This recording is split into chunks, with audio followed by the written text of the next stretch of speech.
Hey gamers, if you love adorable penguins and you're ready to slide around and collect gems for shiny objects, then you're going to want to check out Jewels for the Emperor Penguin. Let's take a look at how this one plays. In this game, players will be trying to move their penguins across the different spots on the map in order to collect different colored gems and turn them in for different shiny objects to impress the Emperor Penguin. On their turn, a player will select one of their dice, which will note which of the penguins that they can move, and they can move to connected spaces as long as they are not trying to go directly up an incline, because they are not able to do that. So for instance, the purple player here might select their 1 and move their number 1 penguin onto this space here. They can reach these 3 spots from the bottom of the mountain here. And then the player would collect the gems that are on the left-hand side. So in this case, they would get 2 rubies, and they would just put those in front of them.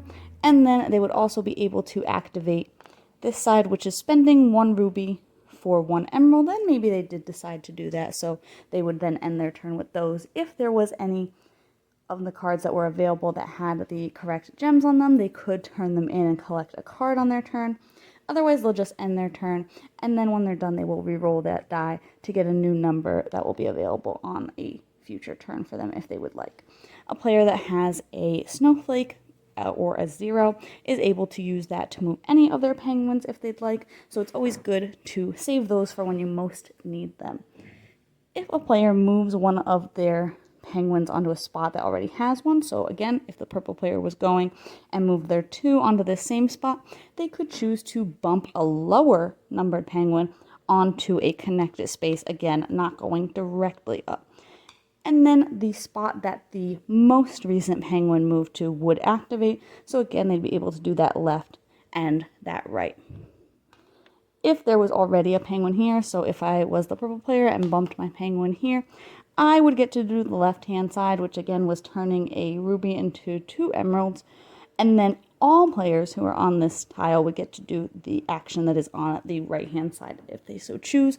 They would also get to do it the number of times depending on how many penguins of theirs are on a spot. So the purple penguin would get to do that once, and the yellow penguins would get to do that twice if they would desire to. Bumping is also optional, so even if I was the yellow penguin starting here and deciding to move here, that 3 is lower than the 5, but I don't have to bump if I want to use the actions that are on this space here. Again, if you do collect the correct number of gems for one of these cards, then you'll go ahead and turn them in and then just collect that card and put it face down in front of you for the end of the game. If you collect your 5th card, you will also collect the Emperor's card here for an additional 4 points at the end of the game. Additionally, each of the players has this hidden tile here which says what kind of symbol they are looking for.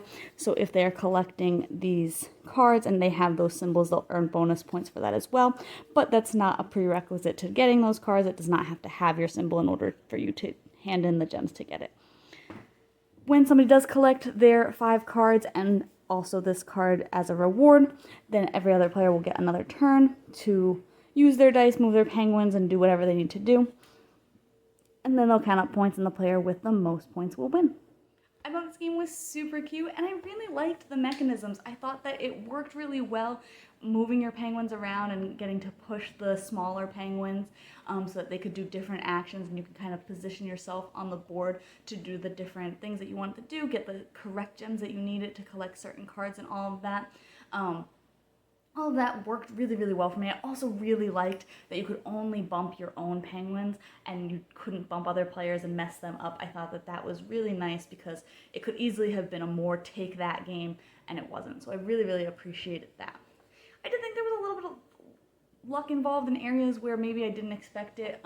So of course you got the dice rolling, which I think works out pretty well because there is that wild that you could roll, so it's not too bad there. But I thought that the randomness of how the symbols on the cards came out and how, you know, some people could potentially not even see their symbol if the market wasn't rotating enough was really difficult in some plays, especially because those symbols are 2 points apiece if you are able to collect your own, and that can make a huge difference in scoring at the end of the game. So I thought maybe that should only be made 1 point apiece or something like that, just to kind of cut down on that luck factor of them coming out randomly a little bit. I also thought that a little bit of the symbology was difficult to see. Those arrows that tell you to turn in one kind of gem for another, so paying a cost to kind of convert things. I thought that those being white on the snowy tiles was a little bit difficult to see the first time. I was glad that I did end up seeing it so I could correct it in future plays, but at first I did find that a little bit distracting. But other than those kind of minor things that I don't think make a huge deal in the grand scheme of things, I thought that the game played really well and was really, really cute. I will say that I think it's not as good at two players because you don't end up going onto tiles with other players as much, so you're not triggering that right-sided ability for others as much, and that makes it just take a little bit longer to kind of get all of the gems that you need to get all of those cards. With more players, there's a lot more mobility and a lot more of, like I said, triggering things on other people's turns because you're on tiles that they happen to move to, so you're getting more gems outside of your own turn, which I really liked. So I definitely think that 3+ is a little bit better. 4 is probably the sweet spot for this game for me. But you can check out my full thoughts on the blog today to see if this one's for you.